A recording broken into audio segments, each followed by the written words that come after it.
Hello, everyone, and welcome to another episode of the Wise Decision Maker Show, where we help you make the wisest and most profitable decisions. My name is Dr. Gleb Tsipursky. I'm the CEO of Disaster Avoidance Experts, the future of our consultancy that sponsors the Wise Decision Maker Show.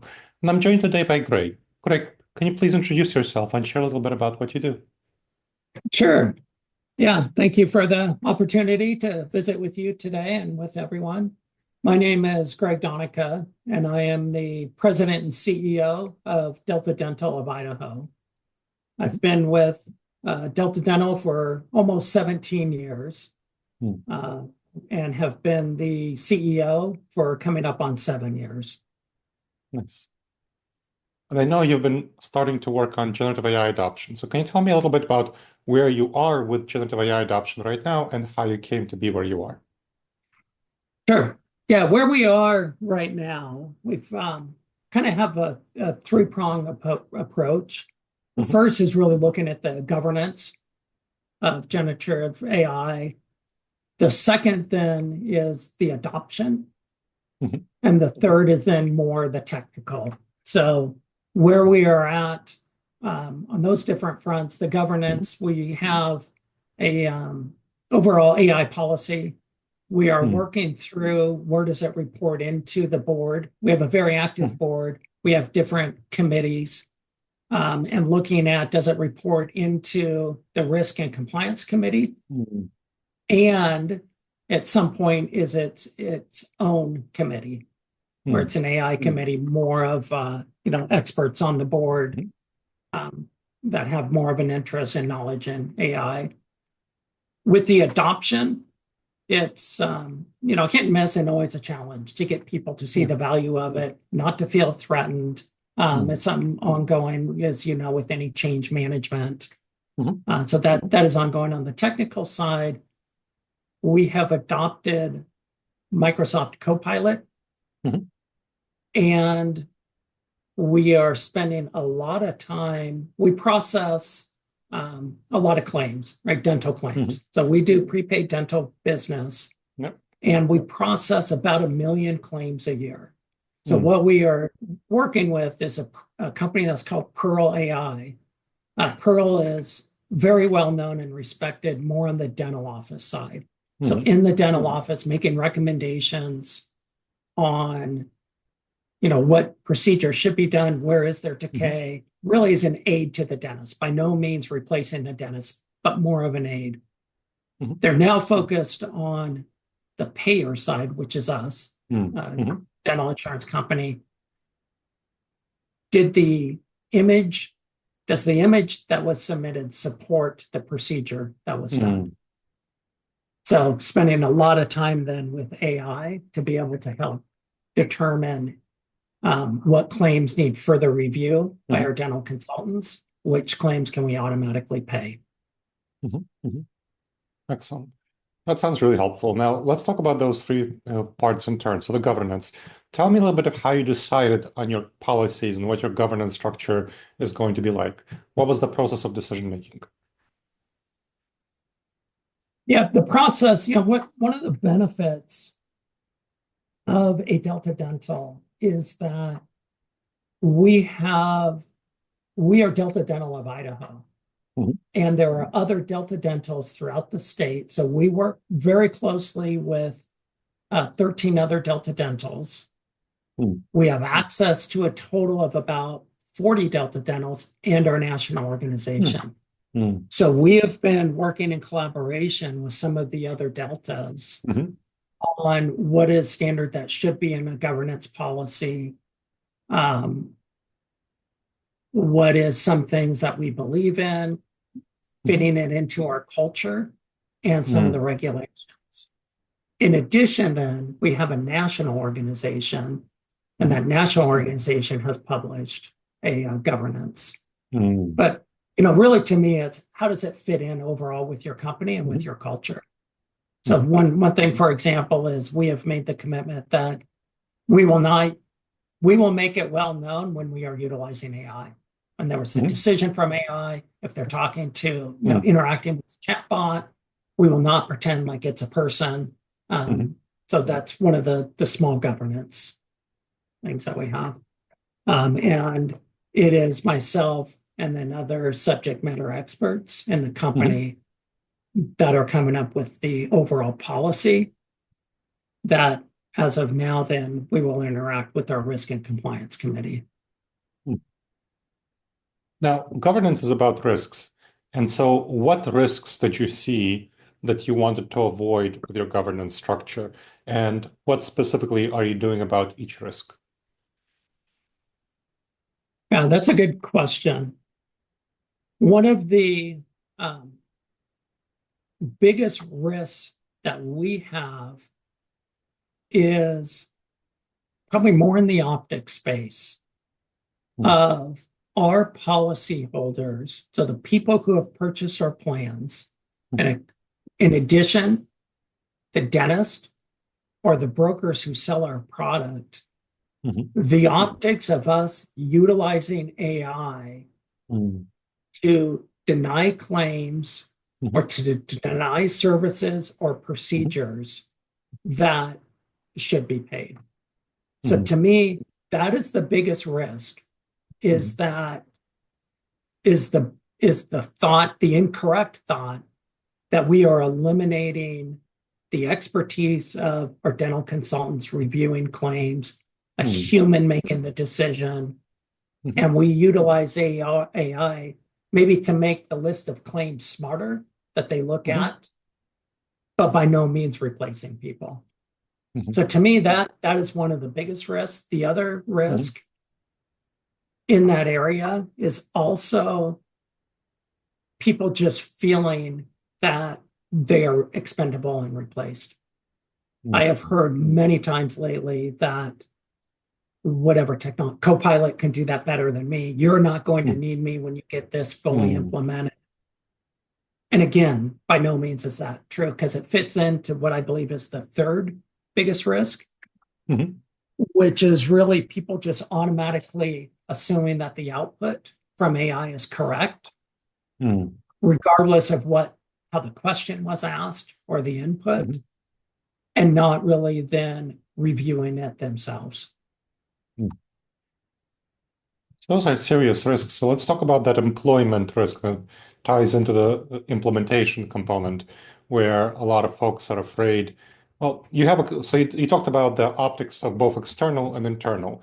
And externally, you have policyholders who might be concerned about denial. You might be dentists who are concerned about denial. But presumably, you can go back and tell them that, look, we're able to give you lower rates and we're able to give quicker decisions because we're using generative AI. So you can talk about the benefits to them.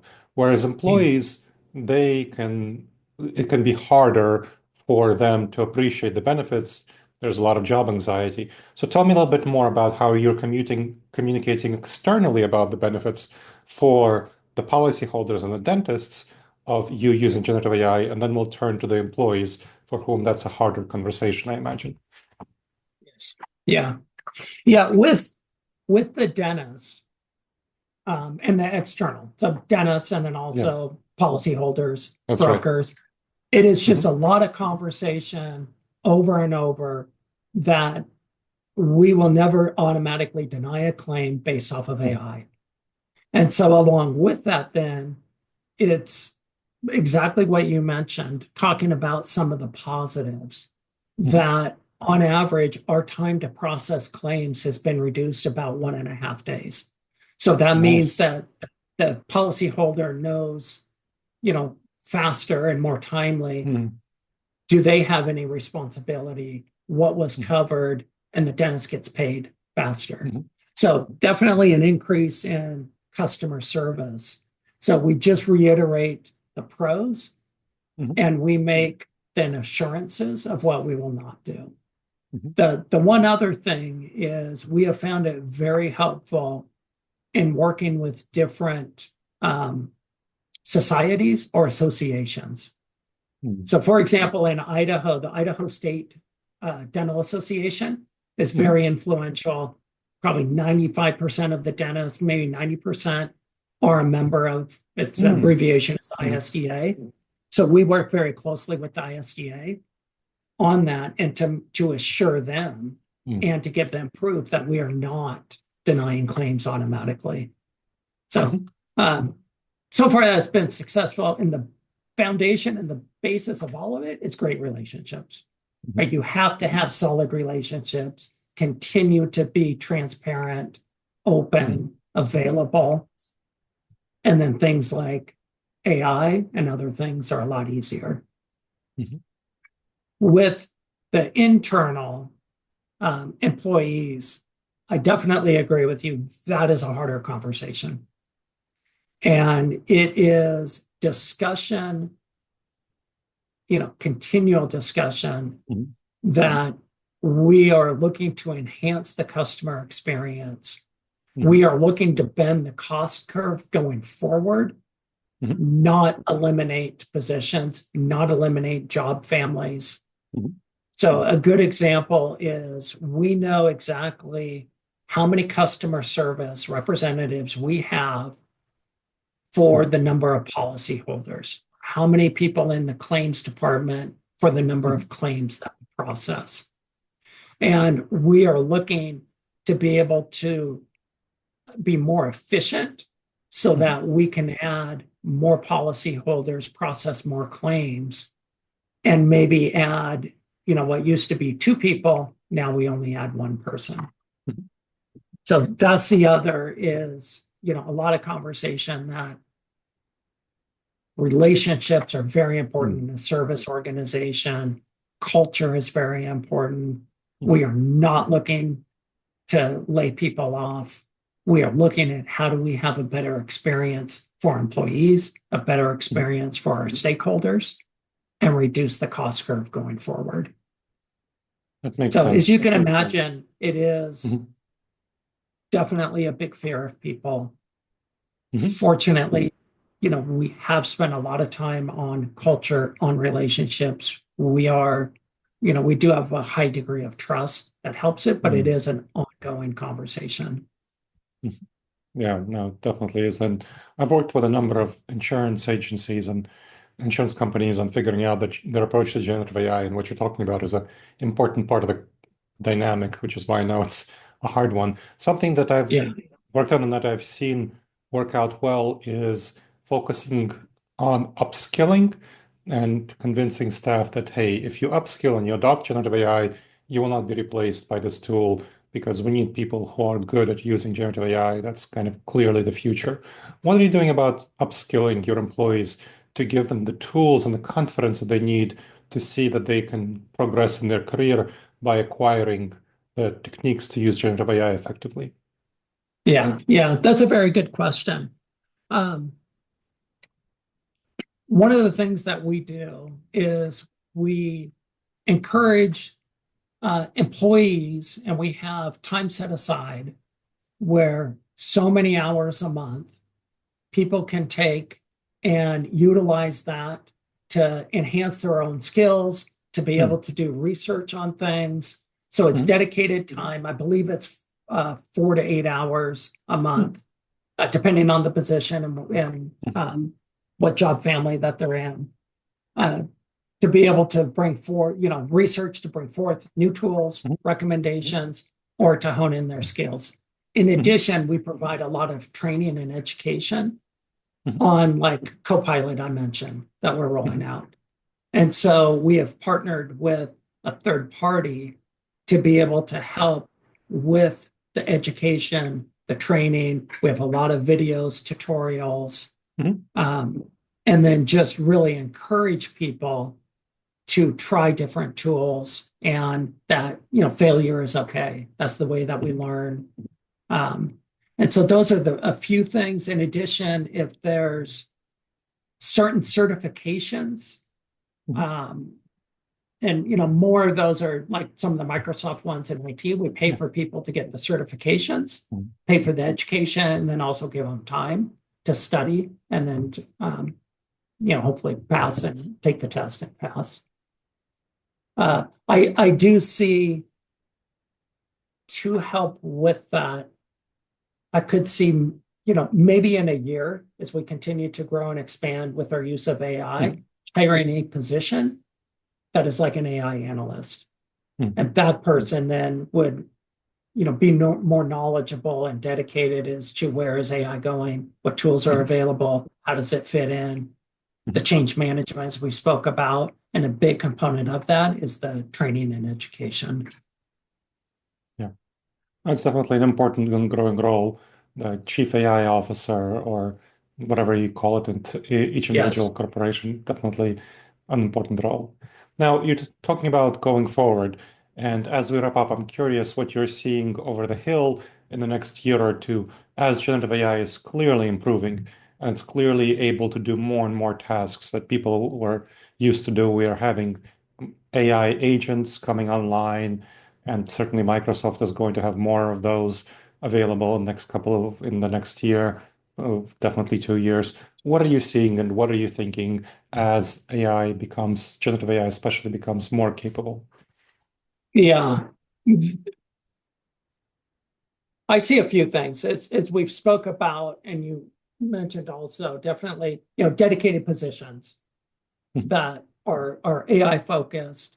You look at it and it's just amazing what AI can do, what Yeah. is already available. It definitely would have a positive return on investment for a Mhm. position that's dedicated towards AI. Mhm. The other is we have had a change in philosophy. So we have our own, we have a subsidiary that is called AHS, and it's an IT service company. So they Mhm. service Delta Dental of Idaho and another Delta Dental in a different state. We have changed philosophies where it used to be that, 95% of everything we could handle with our IT. We would augment staff as needed more for Mhm. bandwidth. In the last year and a half, that has completely changed. Mhm. And what I see now and where we are going forward is more reliance on experts. It is, Mhm. the time that you have in between major upgrades or major availability on software has greatly been reduced. Yeah. And there is no way that we can remain current on Mhm. all of the technologies, even with the dedicated AI position. So that's the second that I see is Mhm. more partnerships, more reliance on Mhm. third-party consultants and experts. The last one, and where more of the dental industry is going, medical is similar, which is the movement towards what we call real-time claim adjudication. Mhm. And what that is if you were to go to your dentist, you are Mhm. sitting in the chair, and the dentist says you need a filling. They can then go on their system and know in real time what is Delta Dental of Idaho going to pay, what is your Mhm. responsibility, or if you needed a crown, what is your Mhm. responsibility, what is Delta Dental covering, and all of that is done in real time. By the time you Yes. leave, that transaction is completed, that claim is paid, the dentist is paid, and Mhm. you then have your EOB waiting for you in your text or email. So Mhm. that is where the whole industry is moving. That's where you have a lot of AI companies, like I mentioned, Pearl. There's Mhm. another called Overjet. Everybody's trying to move together where if AI says in a dental office, this should be paid, it looks against what we call our payment processing policies. Mhm. Yes, we agree it should be paid. And that's all then done in real time. So that, Excellent. we're a couple years away from, but that's where the Mhm. entire industry is going. Excellent. Well, thank you so much for sharing your expertise, Greg. This was very helpful. Good. Well, thank you very much. Yeah, I appreciate the opportunity. And yeah, thank you very much. And thank you to the audience for checking out another episode of the Wise Decision Maker Show.